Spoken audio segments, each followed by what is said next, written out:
दुर्भाग्य है बिहार का।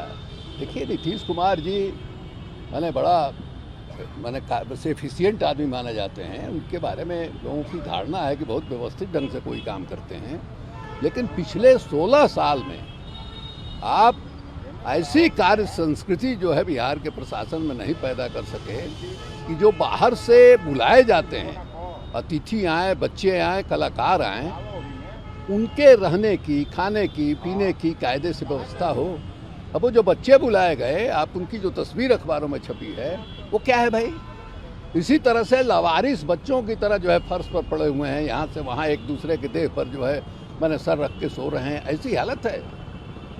और उनमें कई बच्चे जो है फूड पॉइजनिंग के शिकार हुए। उन लोगों ने गवाही दिया कि हम लोगों ने इसके अलावा कोई चीज़ खाया नहीं है। तो फिर जो सरकार ने मुहैया कराया दाल भात तरकारी, उसी में फूड पॉइजनिंग हुआ। तो ये माने शर्मिंदगी पैदा करती है। बिहार के बाहर जो लोग इस स्टोरी को पढ़ेंगे, जानेंगे, वो क्या बिहार के बारे में धारणा बनाएंगे। और आप कह रहे हैं कि बिहार जो है गर्व करने की बात है बिहारी होना, तो बिहारी होने का यही स्थिति है। हमको लगता है कि नीतीश कुमार को पुनर्विचार करना चाहिए। बार बार जो आप कहते हैं 15 बरस लालू और राबड़ी का शासन, भाई 16 बरस हो गया और इस 16 बरस में ये हालत है कि आपका प्रशासन जो है यह भी इतना भी सक्षम नहीं हो सका कि बाहर से जो लोग बुलाए जाते हैं उनको कायदे से रख सके, उनको कायदे से भोजन पानी करा सके। ये डूब मरना चाहिए चुल्लू भर पानी में इस सरकार को। योगी आदित्यनाथ सर्वसम्मति से विधायक दल के नेता चुने गए हैं। नीतीश कुमार उनके ओथ सेरेमनी में जा भी रहे हैं, हालांकि डिप्टी सीएम के नाम अभी पत्ते नहीं खुले हैं। अब वो तो अलग बात है। योगी आदित्यनाथ को फिर से मुख्यमंत्री बनना है, इसमें कोई विवाद की बात थी नहीं। उनके नेतृत्व में लड़ा गया और अभी ये कहा जा सकता है कि इस चुनाव को जीतने के बाद, नरेंद्र मोदी के बाद भारतीय जनता पार्टी की जो हायरार्की है उसमें दूसरे स्थान पर वो हैं।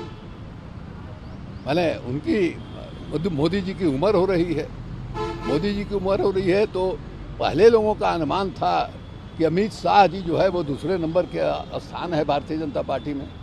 लेकिन जो खबर आ रही है कि योगी आदित्यनाथ अमित शाह को देखना भी नहीं पसंद करते हैं।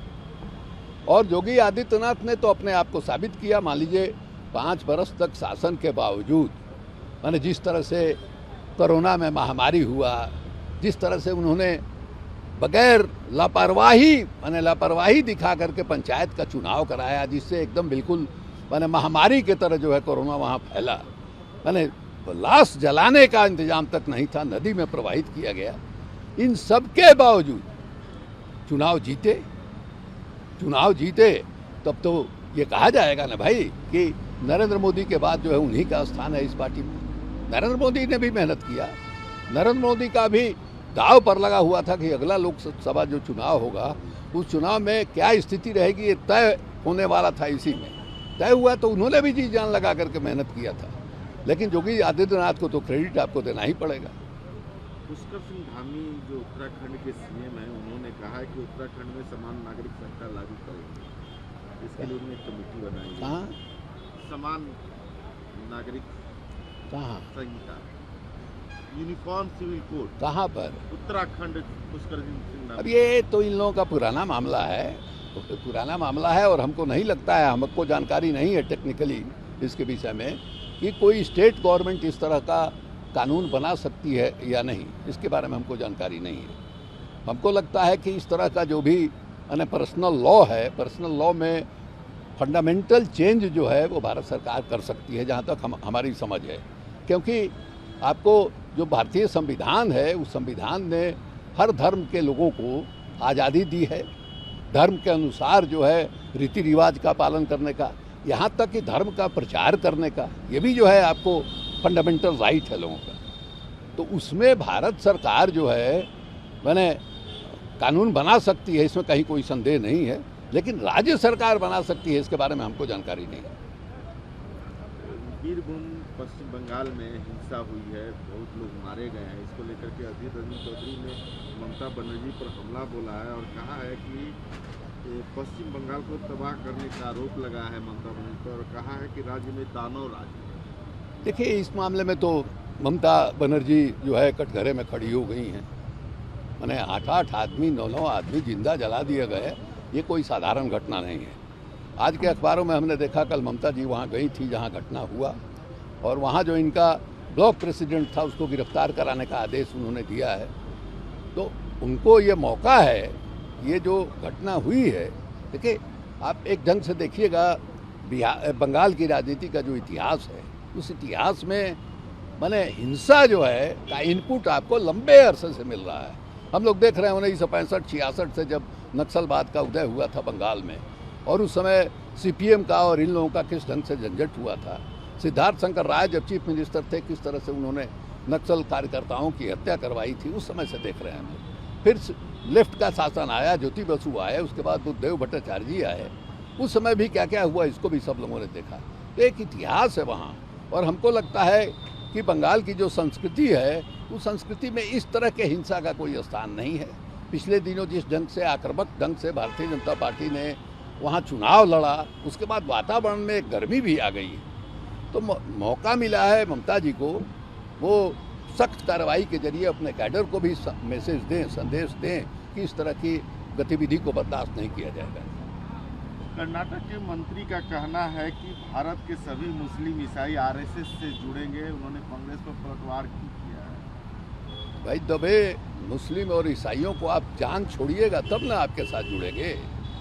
आप तो किसी में भेदभाव तो कर नहीं रहे हैं, दबा है कि नहीं दबा है, सबके साथ आप एक ढंग से व्यवहार कर रहे हैं। अब कर्नाटक में लड़कियां हिजाब पहन के जा रही हैं, तो आप उनको पढ़ने नहीं दे रहे हैं। आपने ये भी कह दिया, वहाँ के मंत्री का, शिक्षा मंत्री का बयान आया है कि जिन लड़कियों ने परीक्षा का बहिष्कार किया, अरे हिजाब पहन के परीक्षा देना चाहती हैं, उनको इजाज़त नहीं मिली, उनको दोबारा मौका नहीं मिलेगा।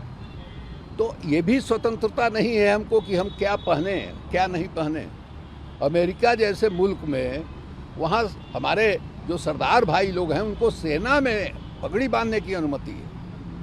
तो ये भी चॉइस अगर नहीं रहेगा कि हम क्या पहने, तो ये बेटी बचाओ और बेटी पढ़ाओ का क्या अर्थ है। तो आप कह दीजिए कि हिजाब वाली बेटियों को नहीं पढ़ाएंगे, बाकी को हम पढ़ाएंगे, ये कोई नीति है। उसके बाद आप कहिएगा कि दबे कुचले फलान ठिकान। आपको क्या पता कि हिजाब जो पहनना चाहती हैं उसमें दबे कुचली घर की लड़कियां हैं या ऊपर की लड़कियां हैं, क्या जानकारी है आपको। इसलिए ये सब जो है कहने की बात है। केजरीवाल ने पीएम मोदी पर निशाना साधा है, कहा है कि 56 इंच के सीना के दावे झूठे साबित हुए हैं। बीजेपी को विवेक अग्निहोत्री द कश्मीर फाइल्स को यूट्यूब पर अपलोड करने के लिए कहना चाहिए। देखिए यार, सचमुच जो मैंने कहा है दिल्ली के मुख्यमंत्री ने, अरविंद केजरीवाल ने, सही बात है। भला बताइए, प्रधानमंत्री जो है एक फिल्म का विज्ञापन कर रहा है, देश की जनता से अपील कर रहा है कि फिल्म देखो, जो थर्ड ग्रेड फिल्म है, जिसका जो डायरेक्टर है या बाकी लोग हैं जिनका कोई माने स्थान नहीं है कला के क्षेत्र में। ये जो विवेक अग्निहोत्री है, कभी इसने अच्छी फिल्म बनाई ही नहीं है, और ये फिल्म भी थर्ड ग्रेड की फिल्म है। इसमें जिस तरह के दृश्य दिखाए गए हैं, हिंसक दृश्य दिखाए गए हैं, सेंसर बोर्ड किस लिए है? सेंसर बोर्ड इसी के लिए है कि जो कुछ आप दिखा रहे हैं उसका प्रभाव जो है दर्शक पर किस ढंग का पड़ेगा। अगर उसका नकारात्मक प्रभाव पड़ता है तो उसी दृश्य को काटना है। तो आपने पास करवाया, और पास करा करके आप देश की जनता से प्रचार कर रहे हैं। आप तो पता नहीं, ये विवेक अग्निहोत्री खूब कमा रहे हैं इस फिल्म के जरिए, उसका कितना हिस्सा प्रधानमंत्री को प्रचार के एवज में देंगे, इसके बारे में हमको जानकारी नहीं है।